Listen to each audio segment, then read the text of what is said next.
Hello, and welcome on Odds on Premier League Match Day 30. Plenty to analyze for the coming round of fixtures, plenty of tips and predictions to share, all courtesy of Tom Rennie. How are you, Tom? Yeah, living the dream, mate. You know me. Living the dream. Okay, we're gonna go into your dream or nightmare about last night with the West Ham. But before we get going with the show, do not forget to like, subscribe, and hit the notifications bell as usual, guys. Now we are ready. Here we go.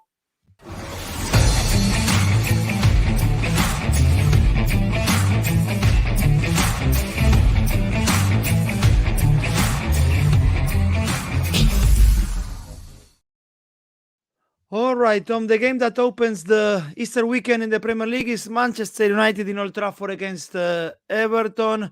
Manchester United won after 3 games last night against Brentford. Not a great display at all. Better than on Sunday, that's for sure. When they didn't show up in Newcastle, they are missing quite a lot. Casemiro and Christian Eriksen in the build-up. Anyway, as far as Rashford can keep scoring, the rest I believe can wait. 28 goals in all competition for him this season. They have already won 16 matches, Manchester United, this Premier League, same amount of entire last season, plus they have won already a trophy, of course, with the League Cup.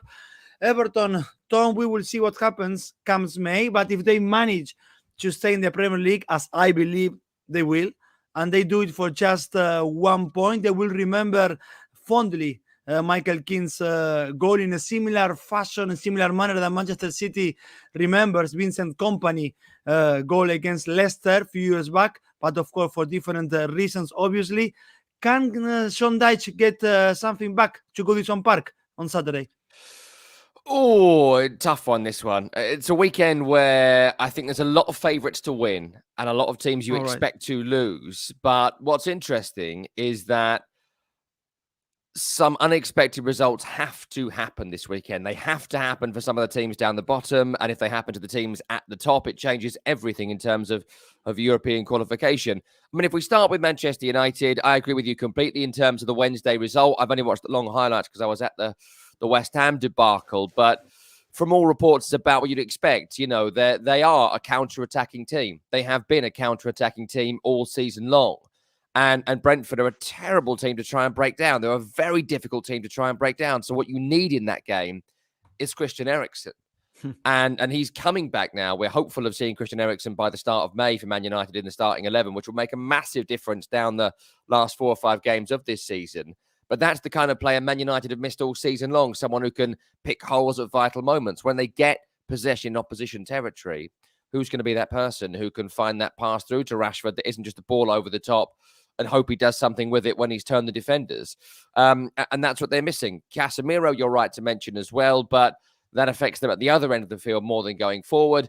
And actually, they did okay there against Brentford, I thought. I thought it was a reasonably solid, if unspectacular, showing. I think this game's going to be broadly similar to that, actually. Everton are not going to come out.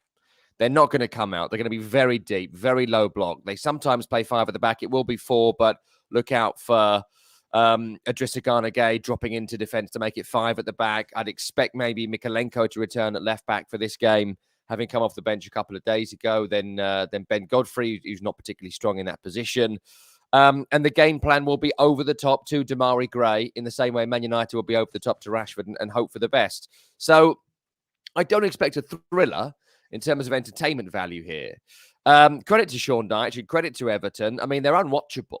It's unwatchable if you're not an Everton fan. If you're an Everton fan, I'm sure it's thrilling.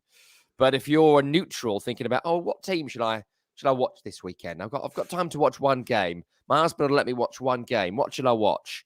It's not this one. I'd be looking here in terms of how it's going to go for a very low shots count. I'd be looking for certainly under 20 in the game, under 12 for Man United, under 6 for Everton. I'd be looking at the Marcus Rashford market. Obviously, if you're picking out a scorer for Everton, look at Damari Gray, 4 shots in 4 matches. But I wouldn't be looking at an Everton scorer. Under 2.5 in the game. Man United to win it, either 1-0 or 2-0, no more than that. Don't look at the Everton score market. If you are, it'll be from a set piece. And if you are, I'd look at the defenders. Seamus Coleman scored a winner. Michael Keane scored an equaliser. Tarkowski has scored a winner.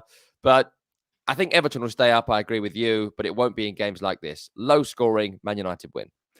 Yes, in the comment section already, some people agreeing with the low scoring for this one. Someone even saying horrible game to watch, but under 2.5 goals is the bet. They say it's 2.1 under 2.5 goals for this match.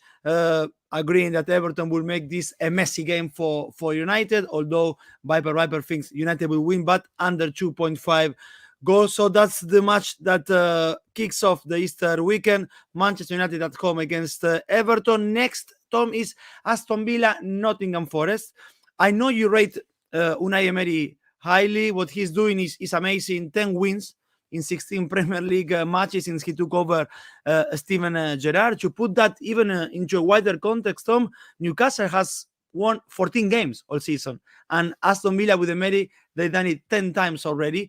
On Saturday, they won comfortably at Stamford Bridge against Chelsea. Ollie Watkins netted his 11th goal of the season, equaling what he did in 2021, 2022. Very likely he maybe at least reach the 14 goals he scored in his first season with Villa. For Forest, time is running out, Tom. Yeah. Another defeat on Tuesday, a painful one with Leeds. Out of relegation places, yes, only on goal difference, and with the manager that was back by the owner yesterday, something that usually end up in the same manager being fired a few days after. 5 defeats and 3 draws in the last 8 matches for Forest. Villa kept a clean sheet in 4 of the last 6.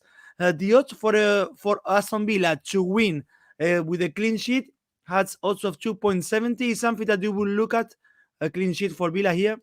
100%.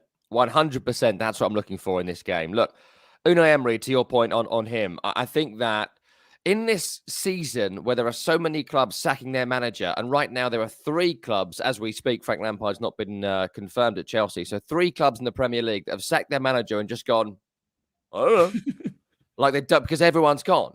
For Villa to have got rid of Steven Gerrard to get Unai Emery, they're the only club this season, really, maybe a bar Chelsea, who went for Potter at Brighton before that all went wrong, to identify the person they wanted. Like, that's the person we want. Maybe Lopetegui to a lesser degree at Wolves, but we will get rid of Gerrard to get this manager in. Why? Because Unai Emery is a world-class manager. His record in Europe is phenomenal at the clubs he's been at, what he has achieved, certainly in cup competitions, but also been able to get overperformance from pretty middling squads in his league seasons. Yes, the Arsenal thing didn't work out great, but he still got them to the Europa League final, right? He still did something okay. Not what Arteta's doing, but incredibly tough job to take over from Arsene Wenger. It didn't go well. It was understandable that he left, but this is a top manager. And Aston Villa, you know, I watched the West Ham Villa game recently. West Ham did well to get a point in that one, to be fair to them. And I watched the Chelsea game at the weekend. And just the way he tweaks things in games. You know, we talk about what coaches do. What he does is watch the game and have an impact on it. And there's so many managers that simply cannot do it. And Emery is continually just tweaking this, tweaking that, changing this, changing that. He's improved every single player at Aston Villa, and he improves things during the game. And speaking of people that have improved, no one more than Ollie Watkins. 8 goals in his last 10, 3 shots on target in 4 of his last 6. To score the first goal is 5.5 to 1. To score in this game anytime, you can get around 3 to 1 in this game. 3 shots on target from Watkins is around 6 to 1, 7 to 1. Look at all these markets for Ollie Watkins. When someone is as on fire as that, you've got to look at those markets, because more often than not, they deliver. Look at the recent results as well. Not conceding many goals. 1 against Leicester, none against Chelsea, none against Villa, 1 against West Ham, none against Palace. You ain't scoring against Aston Villa right now. So winning to none, I think, is a great bet for this game. And Nottingham Forest, to the very top of our conversation today, someone's got to do something unexpected to stay in the Premier League. Someone's got to beat a big team. Someone's got to win away from home where they've not done it all season. For Forest, that's the challenge. 1 win all season away from home. That was at Southampton, who are definitely getting relegated. And they just look abysmal. They look abysmal on the road. Beyond Brennan Johnson, there's no goal threat. Defensively, very slow, all getting turned. And Keylor Navas, he's not been good. He's just not been good. Like, no offense to people who love Keylor Navas, but Dean Henderson right now is a better goalkeeper at this stage of their careers. Agreed. He's terrible at crosses. He doesn't make many saves. I think he looks a bit scattergun when he comes off his line. All sorts of issues there. So look, Villa win this game. Forest don't win. Forest don't score. I'd be looking at the Ollie Watkins and Villa score market. No goals conceded. And actually, I kind of feel like Villa might thump them. I mean, that's just a gut feeling. But I'd be looking at the 3-0 market. That's the over 2.5 market. That'll make you some money here. 1.7, not great. But if you bundle all that together, I'd feel quite confident here of an Aston Villa walloping of Nottingham Forest. Yeah, most of the people in the comment section also going for Villa to win 2-0, Villa to win and over 1.5 goals, as like Flynn is, Foxfire is also saying. So from Aston Villa at home, we're going to move on to West London, Brentford, Newcastle. Well, Newcastle trashed West Ham last night with the aid of some West Ham players as well. But they were in front foot from the beginning, despite West Ham hitting the goalpost after 40 seconds or so, Tom. It came to a point in the second half when I didn't know if they were actually Newcastle really good or West Ham very poor, probably both things together. The reality is that they are in Champions League spot, third on goal difference. Eddie Howe has a team with many players who can score, and that's something which is not happening everywhere, because Isaac can score, Wilson can score, Joelinton can score, Almiron, okay, now he's injured, but he showed he can score. Longstaff sometimes can score, even Shah can score. So I think we can get a great forwards battle here as well. Wilson, Isaac, Tony, and Mbeumo. Is this a fixture where you will look at individual market or corners markets perhaps as well, Brentford being involved? I don't know. I don't know about the corners market. I'm not the biggest Okay. fan of the corners market. I do like the shots on target market. I always quite like that because it gives you something just shy of a player scoring goals. And if you've got a player in form who is scoring goals, they're going to hit the target with more shots than not, because confidence is so important. So I'd certainly be looking here at if Alexander Isak plays, 2 shots on target market, Ivan Toney, 2 shots on target market, and you combine that with a scoreline, you can make things a little bit more interesting here. But frankly, 2-1 for Newcastle to win, yeah, that might be enough. That might be enough for me. Yeah. I mean, look, we'll talk about it a little bit more, but I do think Newcastle, to start with them, West Ham were garbage on Wednesday, and we'll talk about that later when we talk about West Ham. But Newcastle were relentless. And Southampton were garbage at the weekend against West Ham, but they still lost the game because they had nothing to offer in return. Newcastle right now, defensively, we spoke about it all season long. It's just 20 goals conceded this season. It's nothing. And again, West Ham could not score from open play. They were never going to score from open play against Newcastle. So defensively, very, very strong. Bruno Guimaraes is such an outstanding player. Wins the ball back, finds the right pass, drives the team upfield, makes Joe Willock and Sean Longstaff alongside him look good players, which is no mean feat. And the fact they can change Isak and Wilson now for, the first kind of time this season, both fit at the same time, that's made a massive difference too. So Maximan, if you isolate a fullback with Son Maximan at ball at feet, you're in massive trouble. We could go on. So the Newcastle market is really interesting here. They've got a lot to play for. 6 away wins this season. And in the end, it was a stroll against West Ham in midweek. They were even able to take players off and rest them for this game. So certainly the Newcastle market, 2-1, lovely. Combine that with maybe 6 to 8 shots on target, pick a player, Wilson or Isak, to get 2 of them. I think you'll make around 3-5-1 there. For Brentford, their home record this season is terrific. Their record all told this season is terrific. But it's home wins, home results that have got them to where they are. 7 this season is really, really impressive. Ivan Toney, 3 goals in his last 5 games. Again, if you fancy Brentford here, look at the Ivan Toney 2 shots on target, 2 score market, plus they win. I don't know how I feel about goals. I kind of want to pip for over after seeing Newcastle in midweek and seeing Brentford at Brighton at the weekend as opposed to the Man United game. I think we could see some goals here.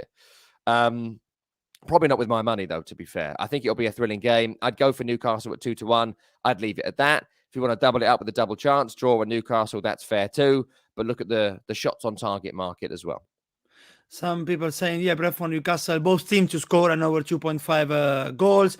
Viper definitely value in the draw is at 3.63. The both team to score is 1.88. If your answer for that one is yes. So now we can then move on to Fulham, West Ham, Tom in Craven Cottage. The one with Bournemouth was the third consecutive defeat for Fulham, who seems to be running out of steam lately. We got to know that Mitrovic will be out for 8 matches after the red card he saw in the FA Cup match against Manchester United. He will be able to return by the end of the season, but this won't have an impact in Fulham season because the main task was survival, and they have achieved that long time ago. And West Ham, Tom, by the time we talk, yes, David Moyes is still the manager, but last night was another blow and another low for the Hammers. Even the win against Southampton on Sunday, I believe you mentioned something. It wasn't that good at all as well. But anyway, now we enter a point where it doesn't really matter how is it done, as far as the results are coming. I think with this Fulham in the last few weeks, which haven't been great, as I was saying, 3 defeats in a row, provided West Ham with maybe a scenario where they can resurrect this season at the very important time. Can you see West Ham taking something from here, Tom? I could see maybe 16 teams in the Premier League going to Fulham and winning this weekend. West Ham aren't one of them. Look, on Fulham briefly, they're not particularly interesting at this moment in time. Yeah. Marco Silva missing, Mitrovic missing. I think that they have overachieved monumentally this season to be at 39 points where they currently are. But if you look at the team currently, I think they seem like a team that are flagging. They seem like a team that have achieved their goals. No manager this weekend. You know, Tim Ream has overperformed. Issa Diop has overperformed. Anthony Robinson overperformed. Everybody really. Manos Solomon came in and got them to this point a few weeks ago. He's sort of fallen off it again. Willian too. So everybody at Fulham this year, I think they've done their job. And they're about to finish maybe 6 more points above where they currently are. They're going to get 45, 46 points this season. Really impressive. Job well done. But they are going to fall off a cliff from this point. So anyone else this weekend, I think, bar Southampton and Leicester, I think would go to Fulham and at least get a point. Probably win this weekend. But West Ham, it's hard to overestimate just how trash they are. Like, it really is. Like, them and Leicester right now are the 2 worst teams in the country. And right now, if I was picking a 3, it'd be Southampton, Leicester, and West Ham to go down. Because the way they play is so bad. Like, the fullback's trying to get forward, but one of them's Tilo Kehrer, who's one of the worst footballers I've ever seen. The midfield 3 does not work. Paqueta, Rice, and Souček does not work. Thomas Souček been one of the worst players in the Premier League this season. Keeps playing in front of Pablo Fornals and Manuel Lanzini, even little Flynn Downs. Keeps playing every week. It doesn't work. Paqueta, I don't know what he does. There's lots of praise for him doing tackles against Southampton. I'll do tackles. I want my £50 million Brazilian to do something at the other end of the field, but he's never there. The striker is so isolated constantly, but they haven't fixed that all season. Jarrod Bowen works hard against Newcastle. We had the beating of Dan Burn, but only ran at him twice in the game. They didn't get him the ball, as other teams would. Ben Rama, he doesn't know where the target is. He's wild. He keeps having shots that are off target. And last couple of games, as bad as I've ever seen him. And I just don't know. I just don't know. What David Moyes can do is make defensive changes. He can't make offensive changes. So I think in this game, he may well go back to 5-4-1. Try and get a draw, because he's just bottleless. But in games against Newcastle, where maybe he could be a bit more defensive, weirdly, he plays an offensive lineup. And you're like, what? Why are you doing this? But then Tottenham away, who are there to be beaten, he goes ultra defensive. He can't do anything right. And he'll stay as manager, in my opinion, because we're way past it now. There's no managers left. So I actually think certainly go the under market here. I don't discount the draw. I don't discount a 0-0 draw. But frankly, I think Fulham are going to win because West Ham are pathetic. They are pathetic. They're a pathetic team with a pathetic manager and a pathetic way of playing. And even at 2.75 to win against a team that have lost their last 3 in a row, no wins in 4, I wouldn't touch them with my money. That's the thing. And I'm looking at some of the bets this weekend, trying to pick something out for you. Like Jarrod Bowen to score 5-1. I wouldn't back it. Danny Ings. Why sign Danny Ings if you're going to play him alone up front with no one around him? Like, if you've not met him. Like, Danny Ings has been around for 10 years. So put someone next to him. Play a second striker. Play the wingers closer in. Get a number 10 to play behind him. He's not doing it. It's like the manager has never met his players. It's mad. West Ham to have 15 shots and 1 on target. It's a good market. Go for the under 3 shots on target for West Ham. Certainly under 5 shots on target. The winner seems kind of irrelevant. Go the under, look at the draw, but certainly don't bet on West Ham, in my opinion. Yeah, even by Fulham, as someone is saying in the comments, already in their summer holidays and nothing to play, I still cannot see West Ham on the front foot. But something for sure, Tom, is like they cannot allow themselves to shoot in the foot again by starting the game on the second half the same way they done it yesterday against Newcastle. I expect, because of what happened last night, maybe a first half which could be very, very tense. So draw at halftime, odds of 2.16 if someone at least fancy that after 45 minutes. The next one... Can I just caution people against something here briefly? West Ham are the only team in the Premier League not to score a goal in the opening 15 minutes of a game. I'm not sure if it's ever been done by any team in the Premier League, but West Ham haven't. So if you're thinking like, oh, they were crap. I saw someone comment there that they were useless on Wednesday. There's going to be a reaction. I guarantee you there will be no reaction. Okay, so don't bet West Ham in the first 15. Okay, so the next one is huge as well when we talk about the relegation battle. Is Leicester in the King Power against Bournemouth. We will see if the Foxes are still without a permanent manager on Saturday. So far, the sacking of Rodgers, although, yes, necessary from the outside, hasn't changed the dynamics with Aston Villa. Maybe, why not, they should bring Nigel Pearson and see if they can remember how it was done in 2014-15 when they were in a worse situation than now, but they still managed to survive. They show now 6 defeats and 1 draw in the last 7 matches. On the other side, winning or losing, good or bad dates, the fighting spirit of Bournemouth, Tom, is without discussion. Of course, they lack some consistency, but 3 wins in the last 7 is definitely better than Leicester. For the bookies, Leicester is massive favorite here, 1.91. Strange for a Leicester win against 4.95 for an away win. Do you see it that way? No, not at all. And I appreciate Bournemouth have only won 2 away games all season. I appreciate that. One was against Wolverhampton Wanderers recently, but we're in this part of the relegation battle now, and we're in it. This is it now. There's no more excuse. There's no more, it's coming over the horizon. This is it. And Bournemouth don't want to go down. And that's what captivates me about Bournemouth every single week. They are desperate to stay in this division. They have been building to this since bringing Gary O'Neill in August. They always knew they'd be in it. They always knew it'd be a battle. They always knew they were the underdogs. They always knew they had the worst squad in the league.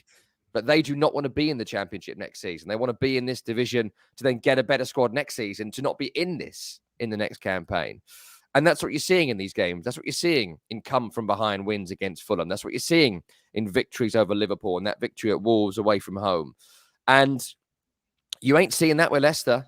You aren't seeing that at all. And I appreciate your point on Brendan Rodgers had to go, but he had to go in November. Yeah. He had to go in February at the latest. To sack him now and bring in a caretaker from within the club is astonishing. It's an astonishing thing to do. There's a reason you hire a manager, because it gives you clarity, leadership, a tactical direction, someone who can change the game during the game like Unai Emery can. A manager's job during the game is so interesting now with 5 substitutions. They are kind of our conduit, people who watch the game. Because we're all screaming, we do this and we do that. But they're the only person in the world with agency to actually change what's happening on the field. And you've never had more power as a manager to change what's happening on the field. And you need the experience to do it and the ability to do it. And you look at what Guardiola does. I know he's got world-class players, what Arteta can do, what Emery has done recently. They change things in the game to improve it. I think Gary O'Neill does that. And I think Javi Gracia does that very well. I think he's a terrific appointment at Leeds, who we'll get to later. And I don't see some goalkeeping coach coming in for his 5th time as caretaker boss being able to do it. It's ridiculous Leicester have done it now. So I actually think 5-1 Bournemouth to win is lovely. I think that's a lovely little bet. I wouldn't even go too far from it. I think if you're looking for an upset this weekend, this is it. I think Bournemouth are going to stay up. And I think Bournemouth are going to stay up by winning games like this. With Leicester, everyone's off form. No one knows how to play. There is no belief at the club at all, from players to fans to management. James Maddison, I keep mentioning to you, is a world-class talent, but is that enough? I don't know if it is.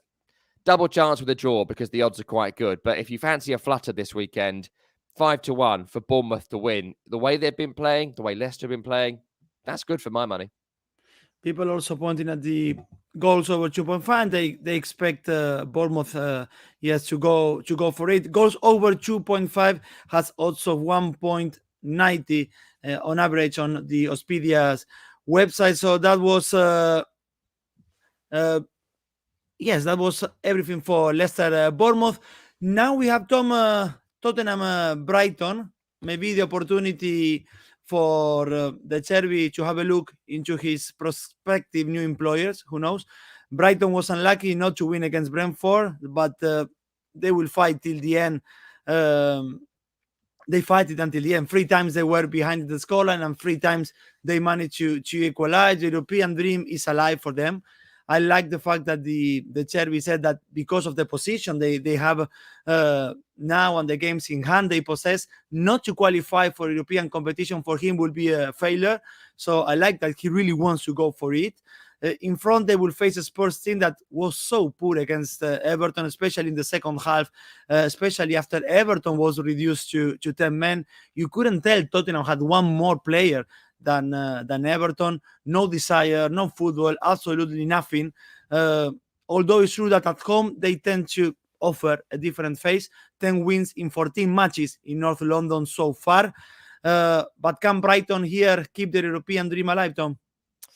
I really fancy him. I've got to say, I really, really fancy him. And it might be because I did the Everton game on Monday night for Tottenham, and it was just atrocious. It would have been one of the worst performances by a team to win a match that I'd ever seen. Like, they just... Of course, it was Harry Kane who got them the goal. Of course, it was a penalty. Of course, it was a spot of luck that went their way. But they had no idea how to play. And again, we go back to what is a manager? What do they do? And... they coach you. They coach you through the game. They improve things during the game. And no one at Tottenham knows how to play. And in the second half at 1-0 up, Lloris into Longley, into Romero, into Dyer, into Longley. Panic, panic, panic. Everton win the ball back and they should have scored multiple goals. And it was constant. The midfield didn't know how to play. The offense didn't know how to play. They couldn't play through the thirds. They didn't knock it down the channels. Right now, Tottenham are nothing. And here's what's astonishing to me. If they'd have won at Everton, they would have gone third. How? How would they have gone third? That makes no sense. As much as anything can make sense in football, that makes no sense to me. So I'm really interested here to see how they play in this home game. I mean, I know the style of play. Again, Stellini has come in as caretaker manager, and he's a long-term Conte lieutenant. He's not come in to be Bielsa here, right? He's come in to do the exact same job all the way to the end. The players have already checked out of that. And I don't see any scenario they qualify for Champions League football next season because of it. Their game plan will be to sit deep. Brighton are going to have all the ball, and they're going to hope that Kulusevski, Son and Kane can do something over the top. Full stop, the end. And the way Son's been playing, who would back that? Certainly not me. For Brighton, such a brilliant team. And such a brilliant team away from home as well. I think they're the 4th best team away from home in the Premier League this season. 6 victories, 4 draws, no defeats in the last 5 away from home. And they go to teams and they just play the exact same way, home and away. And that's so interesting because no one really does that. People go away and they either become more defensive or they play more counter-attack. Brighton don't. They're a bit like, give me the ball. Give me the ball. We'll win the game. And I love that. No one else is doing it. And they were a bit like it with Graham Potter previously, but with De Zerbi, they do it with a kind of ruthlessness that wasn't there before, and aggressiveness. They seem to be practicing shooting these days. So look, how's this game going to go? Look at the possession stats, being 70-30 in favour of Brighton across the entire game. I'd be looking here, if you fancy Tottenham, I personally don't, but if you do, look at the Harry Kane market. 260 goal involvements, incredible for him across his Premier League career. Another goal for him at the weekend just gone. If you think Harry Kane is going to score, look at two scenarios. One, Tottenham penalty. Number two, header from Harry Kane. But I just fancy Brighton here. 2.7 for them to win is pretty decent.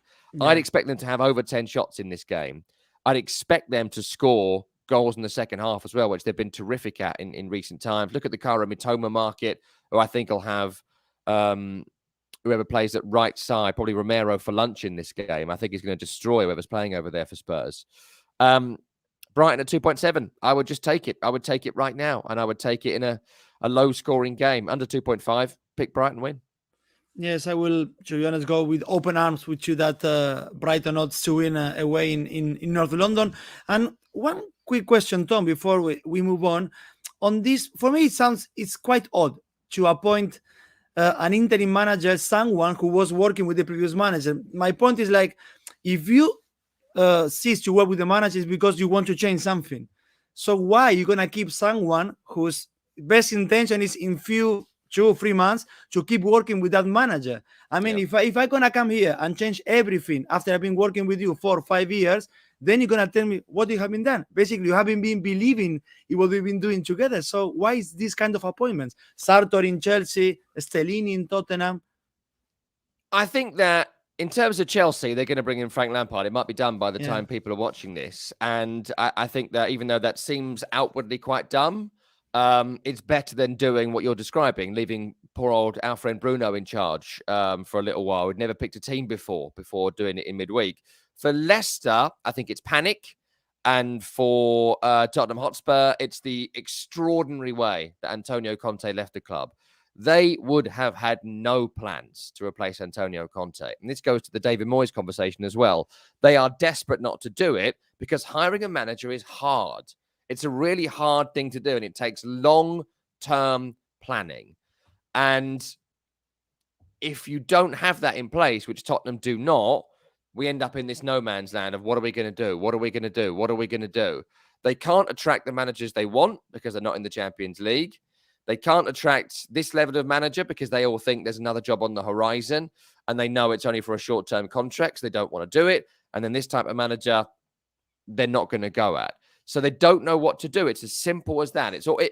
We always think because it's big money and everyone watches it and everyone's got an opinion that there's some sort of real scheme, real long-term thinking here.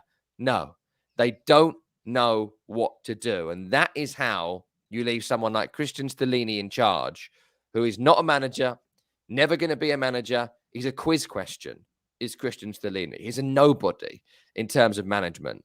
And that's how you do it. In many ways, Stellini is doing them a favour by staying on. He's helping them out by doing them a favour.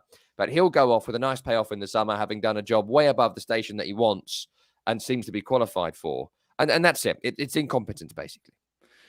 All right, thanks for that then, Tom. And the next one is interesting. Wolverhampton, Chelsea in the Molineux. It's surreal to see again if it happens in the end. Lampard as the Chelsea manager until the end of the season, but at the end of the day, everything the Americans owners have done defies logic so far. So it's difficult for me to see any positive in what they do. The struggles to score continue for Chelsea with Villa on the weekend, with Liverpool on Tuesday. Maybe Lampard comes and defrosts Aubameyang just in time. Who knows? The thing is that after the 3 consecutive wins, Leeds, Dortmund, and Leicester, Chelsea are back in square one. Wolverhampton have their own struggles to score as well. They are 1 point above the red zone, but I guess there is no better moment to face Chelsea maybe than this one. If Lampard is finally on Saturday on the Chelsea's bench, he can get something from the Molineux. He can do anything in 2 days with this team.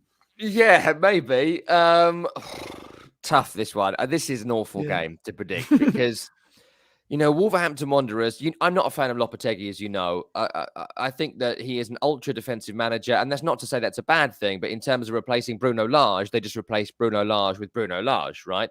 And I think that Wolverhampton Wanderers have got some really fun-looking attacking players that I'd love to see play for someone who wants to get forward. And that's kind of not what this team is under this coach. So there are times this season that Wolves have really turned it on at home. I'm thinking Liverpool at home the first 20 minutes. I'm thinking the Tottenham game where they beat them 1-0 fairly recently. You know, they have it in them to get a result. I think they'll stay up, Wolverhampton Wanderers. And the reason they're down there is because they haven't got a striker. They brought Kalidzic in, who did his ACL, I think, in 20 minutes. Yeah. For some reason, Diego Costa's still employed. Raul Jimenez, God bless him, he's never going to come back. And that's the issue. It's been the issue for a few teams this season, but I think it's been really telling at Wolverhampton Wanderers. Plus those creative talents, Podence, amazing for 3 weeks, then gets injured, amazing for 3 weeks, then spits at someone and gets suspended, allegedly. So, you know, it's one of those things with Wolverhampton Wanderers that I think they'll try and blitz Chelsea in the first 20 minutes here. I think Chelsea are so weak.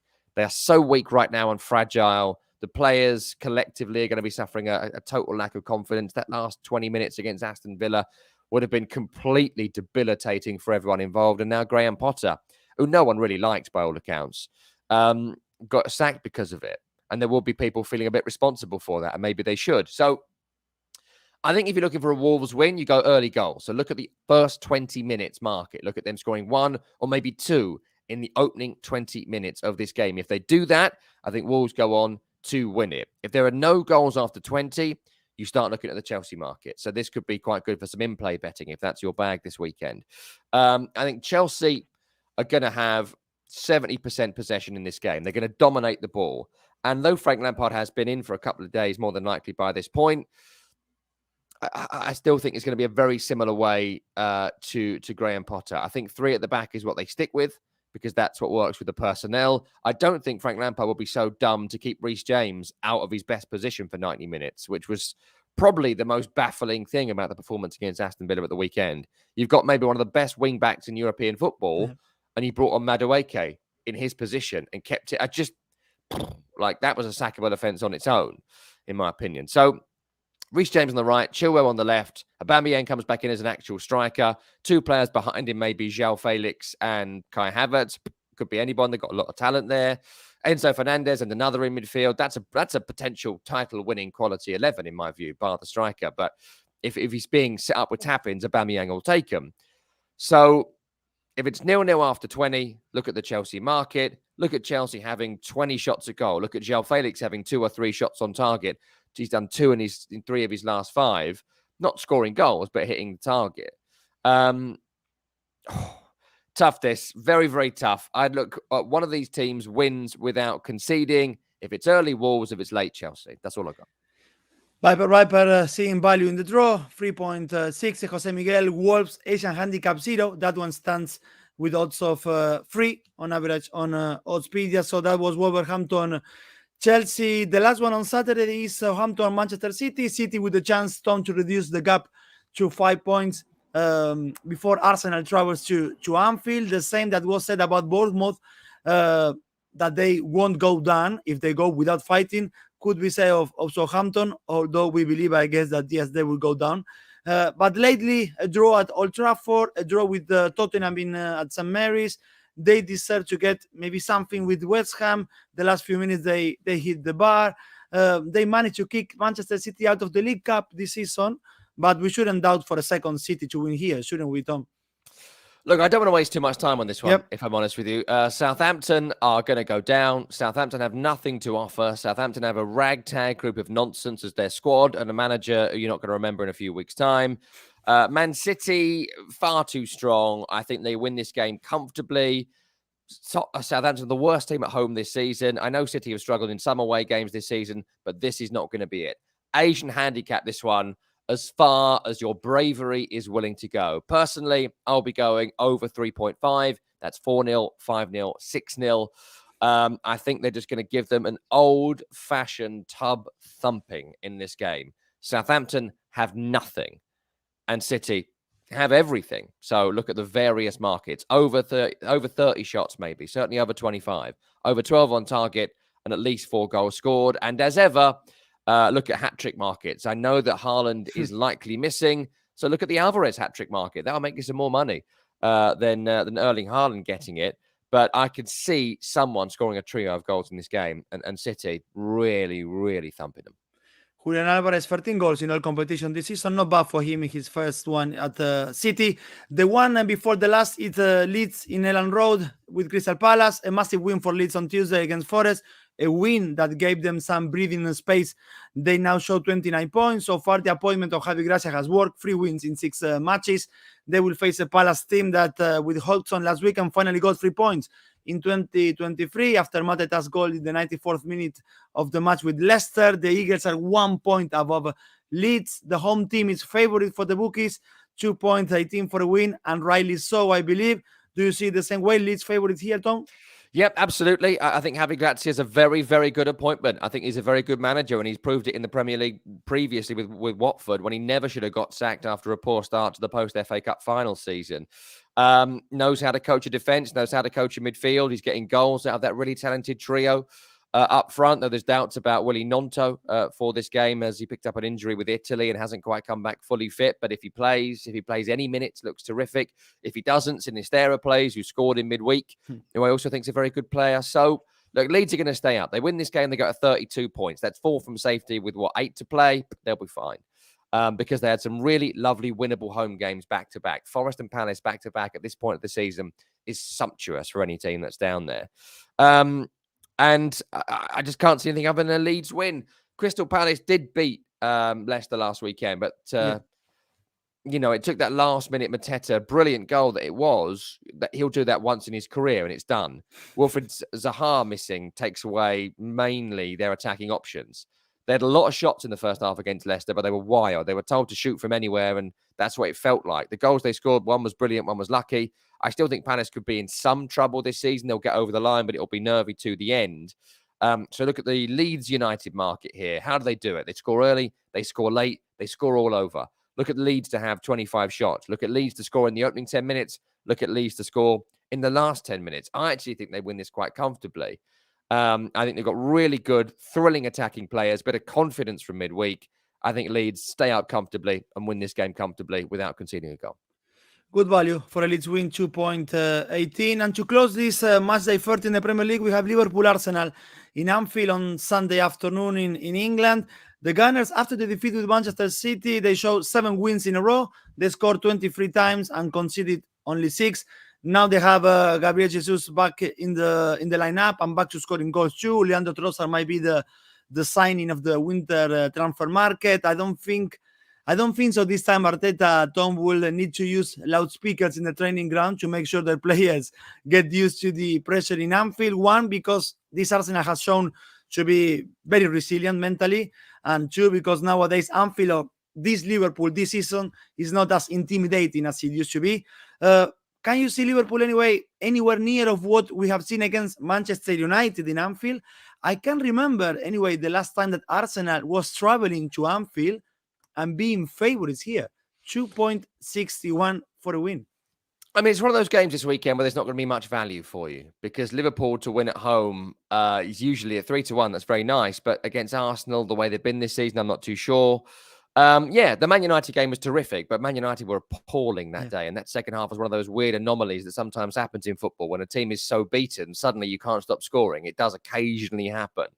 But look, Liverpool's problems are well documented. There's some doubts about Virgil van Dijk here. He's been pretty poor this season. So as ever, we don't know what the defensive pairing is going to be. We don't know if he's going to play Alexander-Arnold or play someone else at right back. The midfield continues to be a kind of mishmash of I don't know. Could it be Bajcetic and Henderson and Elliott? Naby Keita, who's going to leave the club. Is he going to get a game? I don't know. Thiago's still injured. So all sorts of issues. And I think maybe this season's all about just managing their way through it now for Liverpool for the next few weeks.